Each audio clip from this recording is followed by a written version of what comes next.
everybody. Welcome to It's a New Day. You're listening to 1180 WFYL. Tim Liebig in the studio this morning, and it is time for Hope 9 to 5. You knew that when you heard the music, by golly. I am finally joined again by my friend Scott Newcomer, Area Director of CBMC. Good morning, Scott. Welcome back. Good morning, Tim. It's great to be back. I share with our listeners the last few months, Scott's been on a sabbatical. And boy, is he refreshed and recharged, I can tell you for sure. And so good to have you back here at Hope 9 to 5, and so good to have you back with CBMC. We're very excited. So welcome. Yeah, thank you. And, it was so exciting to hear you carrying on with the show while I was gone, and to hear the guests, and to hear the banter and the exciting message of Hope 9 to 5.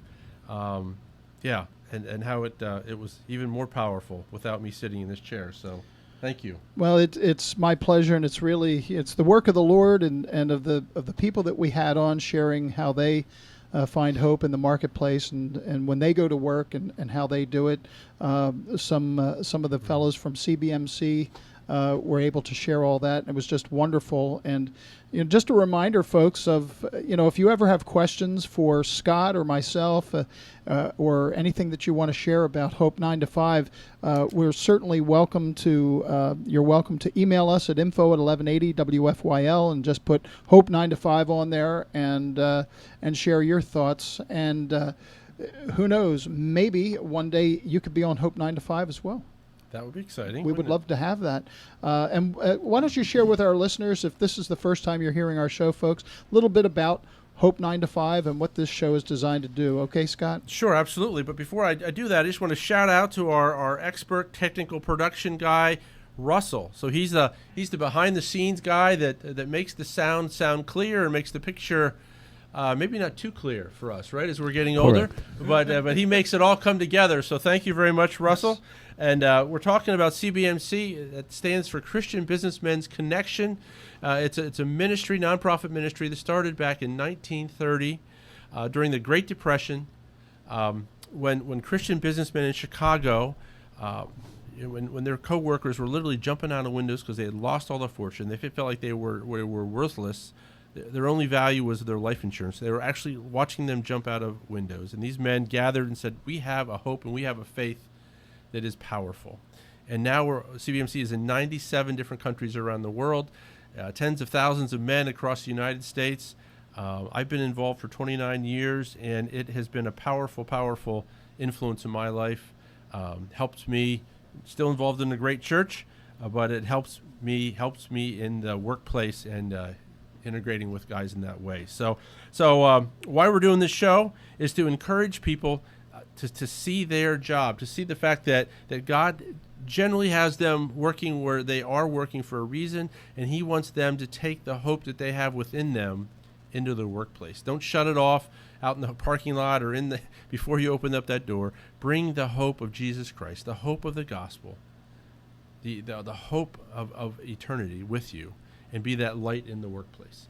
And realize that God has you at that place, that unique opportunity to influence a workplace that those folks will never come to a church, might never ever hear anything about the gospel, might wonder who Jesus is really. But so you are the Bible that they're going to be watching when you're at work. And so we want to encourage folks that are in that case. So that's what our show is about. We try to take different takes on it to make it interesting. Today we have an exciting special guest. His name is Jun Iwata. Am I pronouncing that close? Yes. He's a fun and interesting man that I've met the last couple of years through our CBMC ministry, and he has an amazing story that I wanted him to share with you all, and we invited him here today to do that. So, am I missing anything, Tim? Well, no, not at all. And we wrap a lot of this around CBMC. I do want to mention also we have a silent partner today in the studio that you're not going to be able to see. You might hear him later on, Bob Johnston. Bob is one of the critical players in our Doylestown team, and it's important to we'll talk about some of the things the different teams are doing a little later. But the Doylestown team is who I have come to know and love all these years, and and Mr. Johnson is one of the key players in that team, and one of the main reasons that I'm there every single week. So, and which ultimately got me here. And so very excited to have Bob in the studio with us again today. It's probably better you can't hear him, but and he is laughing. At least you didn't say see him. So yeah. So Bob, thank you for coming as well. We appreciate you being here.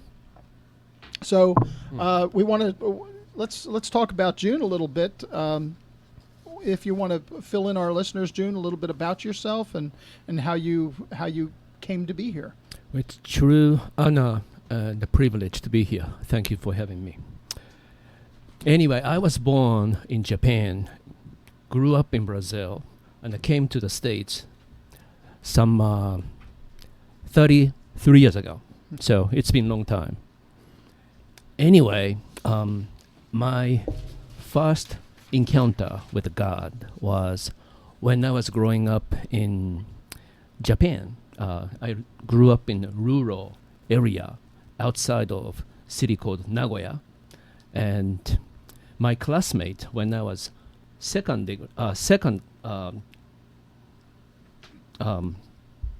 second grade, and he invited me to the house of this nun. Apparently, she lived in Japan for a long time because she had gray hair with blue eyes, but her Japanese was impeccable. Yeah. So, but she played the piano in the living room to the tune of hymn "Holy, Holy, Holy," and she had us sing in Japanese lyrics. I still remember that. Wow. Yeah. Wow. Yeah. And you were in second grade when this happened. Correct. Wow. Yeah. But What an impression. Yes. yeah. So nothing else came out of it. Yeah. So I moved on. Now, fast forward to 15, I told you that I moved to Brazil with my father's promotion. And before I left, my teammates from a track and field gave me this Bible. Okay. And I never opened it, but I was very appreciative, so I took it with me to Brazil. Okay. Never opened it in Brazil. Now, when I came here, I don't know why, but I brought it with me. So it went from Japan to Brazil and then to America. So what did that Correct. book? What did that book mean to you? I mean, you say you didn't open it, but you brought it with you. So what did that book mean to you?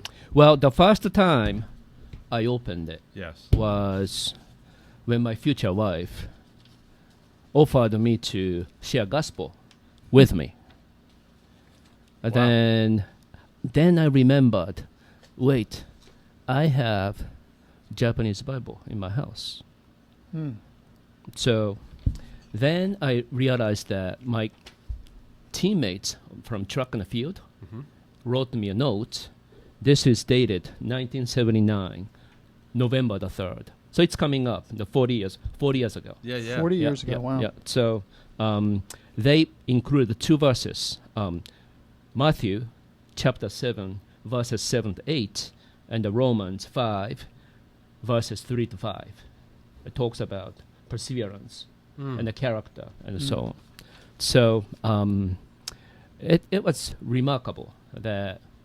So had you read that note beforehand, or was that? No, when I first opened it to show to my future wife, Yes. and I opened it and I noticed there was a note. That was the first time you saw Yeah, that note. first time. Wow. So if you give somebody a Bible at work or when you're around them, make sure that if you put a note inside, make sure that they see you put Yeah. the note in there. Or right? make sure, tell them, Correct. hey, there's a note in there for you. Yeah, or maybe, Yes, I would stick put it something like that's that. Right. That's right. Wow. But, Okay, we'll no. keep going. Yeah. So Yeah. you're this girl that you were interested in wanted to talk to you about the gospel of Jesus. Yeah, and the chapter that decided me to give my life Yes. to Jesus Christ was the Gospel of John, chapter 3, when Nicodemus came and started asking questions. And the one question that struck me was when Nicodemus asked, "How can that be?" To be reborn. Yeah, the same thing as Elizabeth and Mary said.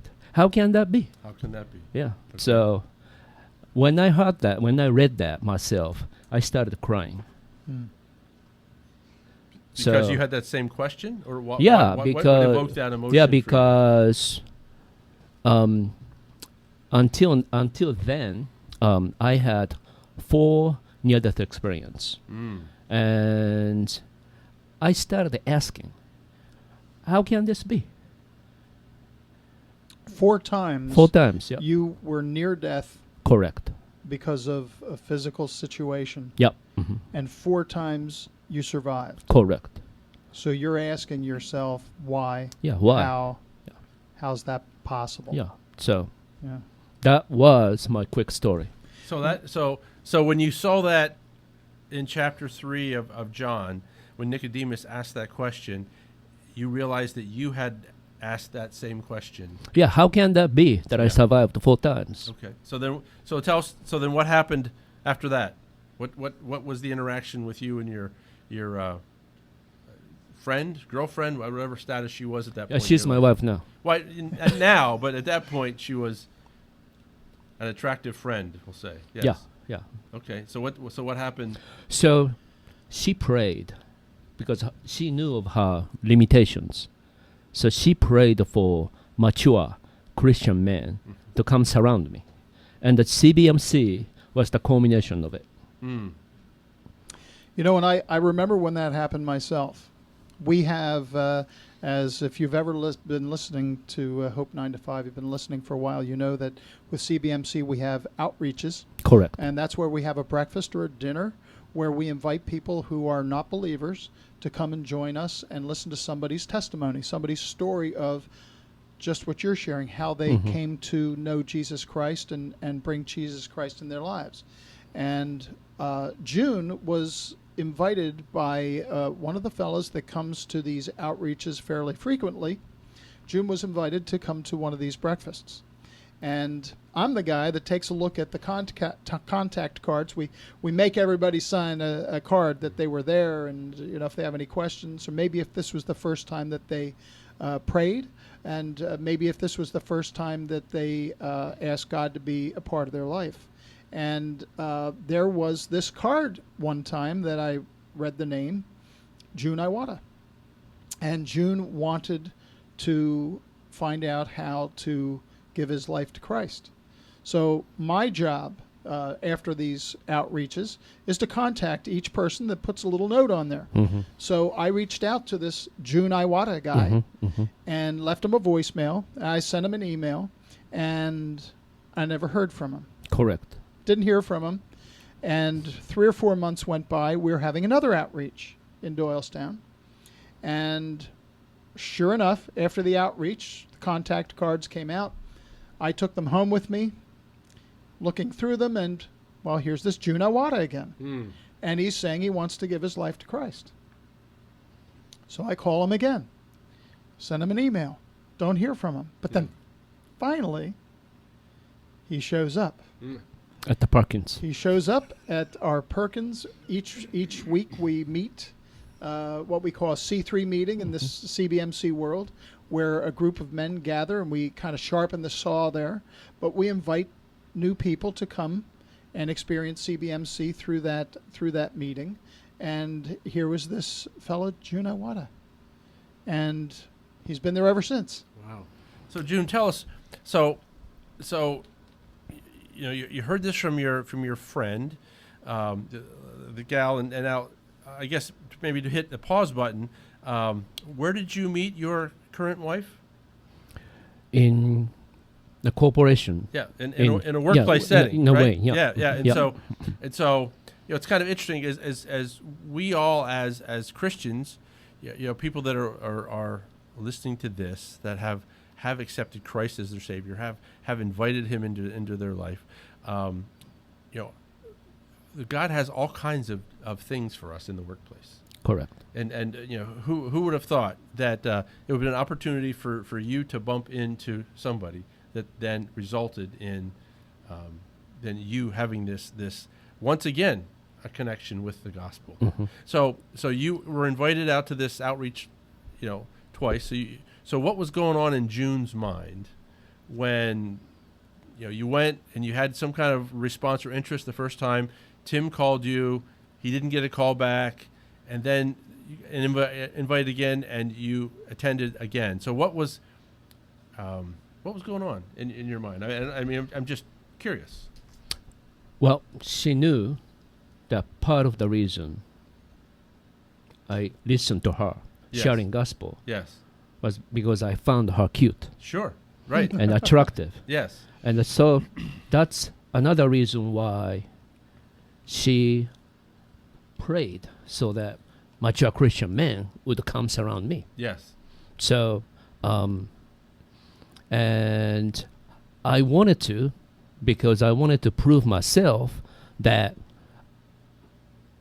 I gave my life to Christ, not because I wanted to date her, but I really meant it. Yes, yes. So that's why it was very intriguing to listen to a quarter outreach. Yes. And all the guests that come and share their testimony.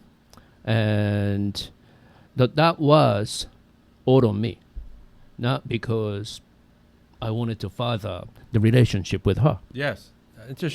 So when you got that call from this guy, Tim Liebig, what did you think about that? Well, I welcomed it. Okay. Yeah. Okay. With openly. Yes. So because I wanted to learn more about Christianity. Yeah. Not just because from my future wife. Yes. Yeah. So I joined the local church, which is First Baptist in Doylestown. Okay. And the pastor there was from Brazil. Okay. And I found out later on that he used to go to the, do you know anything about Sao Paulo? It's expensive, the largest city in South Hemisphere. Okay. And so you drive all day, you are still within the city limit. So I asked the guy, the pastor, so you were born in Sao Paulo, so what church did you go to? And he said, I used to go to this Baptist church in this neighborhood. That was where I grew up. Wow. So it's very possible that he was younger than I was. Yes. But as I was walking on the street, it may possible that we crossed each other. You crossed each other's paths. Yes, literally, your paths crossed. Yeah. So those things cannot be by coincidence. Yeah. It's God's work. Tim, it's interesting because after I followed up with guys that have come to outreaches before, and you're never sure how much to push, how many times to call them. You don't want to be annoying, but you want to be call it pleasantly persistent. And so. And I like you think that, pleasantly persistent. Yeah, and if you don't get a call back, you think, well, but that in fact wasn't the case. He didn't call you back, but it wasn't that he had forgotten. He just maybe I just didn't get it. Wasn't ready yet. Yeah. Wasn't ready, and it wasn't his time to. But three. I think it was maybe 4 months later. Yep. At that time, he was ready. Yeah. Yeah. Isn't that It's interesting. I was in sales. And I also have fruit trees in my backyard. And having been in sales, you think, well, if I was good enough, I could close this deal. If I was good enough, say the right things, you're sort of trained that way. But having fruit trees in my backyard, I know that if you pick an apple or a pear before it's fully ripe, it sometimes you can eat it, but sometimes not, and it's not the best. And so there's a time when you need to be there with the fruit to know when it's ripe, but not pick it too soon. Takes patience. Yeah, and to realize that it is truly the Holy Spirit that's controlling this. Amen. And for us to be led by that. And so I don't want to diverge too much, but I think it's a great story, June, of how God was, that the Spirit was working with you all these years from when you were in second grade. Holding his timing. Yeah, and just those, do those guys that you knew in second grade, do they know that 30 years later, you actually gave your life to Christ, and that you're, are you able to be in touch with them? Do they know the seed that they planted? Oh yes, he is still to this date. He's one of my best friends in Japan. Yeah. So just think about this, ladies and gentlemen that might be listening. You don't know what kind of seeds you might be planting. you don't know when that might come to fruition. That's true. Yeah, but have confidence. Part of our ministry is that some till the soil, some plant the seed, some cultivate the seed, and some harvest. And often it's not the same person that does everything. That's right. And so we just want to be faithful. Just be that sense of walking and listening to the Holy Spirit and saying something, doing something to plant the seeds like those young men did in June's life. And you might never see the results.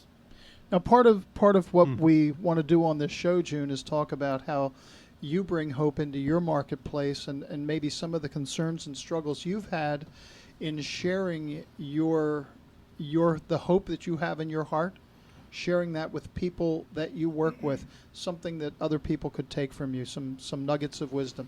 Well, I was just astounded how patient God was.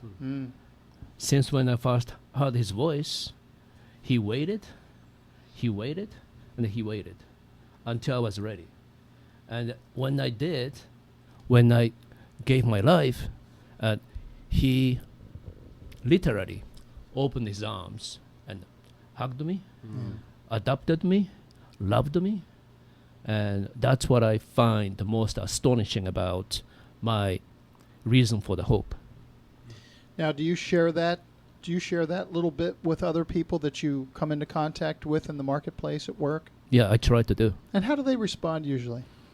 Well, they don't, because they think because of my near-death experiences, they think I'm faking something. Yeah, it's good for you, but it'll never I'm making happen up for me, something, right? because those times I wasn't even his. Yeah. So, so they say, well, I mean, they might think that I think that. How do you know that God protects you, watching you? It's amazing when you bring up a very good point that God has plans for you, whether you believe in Him or not. Yeah, that's what He has plans. Yeah, for that's you. what my future wife said. Exactly. Yeah, when I first told her. Yeah, he brought you through those things because He had a plan for you, part of which is being on this program this morning. Right. Right. So that's really wonderful. So that when you share those things, and I can imagine somebody saying, well, you had 4 near-death experiences. I can understand how you might believe in God and you live this way, but that's not my story, right? But you know what's great? Scott mentioned about planting seeds, and sometimes it's just about planting seeds. You planted a seed, and that individual can leave work that day and think about what you shared with them. And they may start thinking about things that have happened in their own lives that they have been brought through. Yeah. And we all have them. We all have those stories. Everybody, believers and non-believers, all have those things that they've been pulled through. Yeah. And that seed you planted could be just what ultimately creates an incredible harvest for those folks later on in life. Yeah.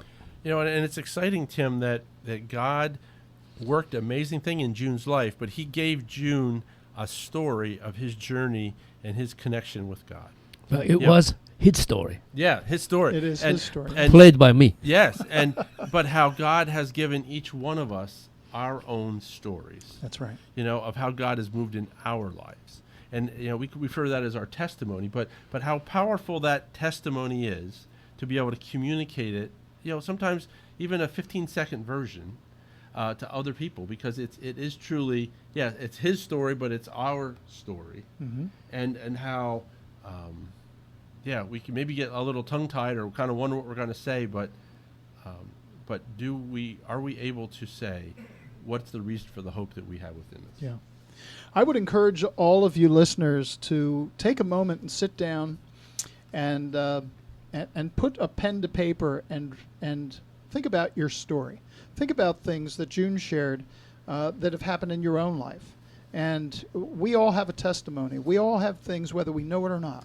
So I would encourage each of you to perhaps do that. June, I thank you so much for sharing this testimony and sharing with our listeners. And folks, again, we're going to share a little bit about what's going on in CBMC in our area. But if you have any questions, or if you have any questions for June, by all means, please feel free to email us at info@1180wfyl.com.